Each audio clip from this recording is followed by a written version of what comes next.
Қайырлы күн баршаңызға, менің каналыма қош келдіңіздер. Бүгін сіздермен өте дәмді, жұмсақ болып шығатын, өте оңай, миксерсіз дайындалатын кекстардың рецептімен бөлісетін боламын.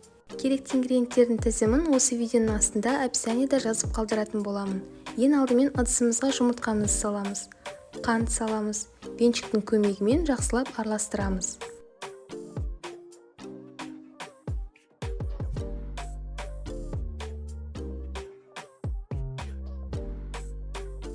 Сүт құямыз.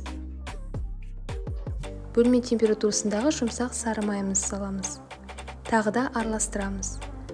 Ескере кететін жайт, біздің барлық ингредиенттеріміз бөлме температурасында болғаны жақсы.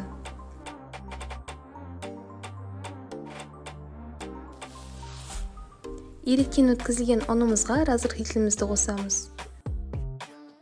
Енді сұйық массамызға аз-аздан сала отыра араластыратын боламыз.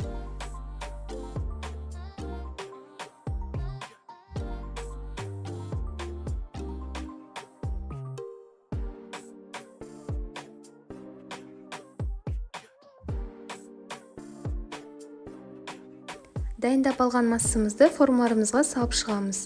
Менде осындай силиконды форма, бұларды майлап қажет емес. Егер де сізде темір форма болатын болса, сары май жағып шықсаңыздар болады.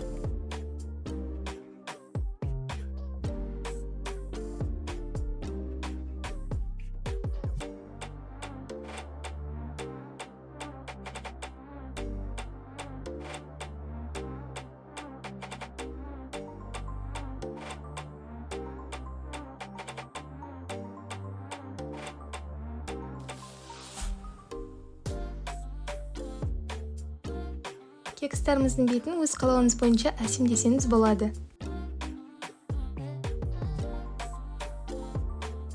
Енді қызып тұрған пеште 180 градуста дайын болғанша пісіретін боламыз. Дайын болғанын ағаш таяқшаның көмегімен тексерсеңіз болады. Мінекей біздің кекстарымыз дайын болды, өте дәмді болып шығады. Іші барлығы толықтай пісіп, жұмсақ болып, міндетті түрде дайындап көріңіздер, ас болсын. Менің каналыма тіркеліп кетуді ұмытпаңыздар, алдағы уақытта көптеген қызықты рецепттер болады.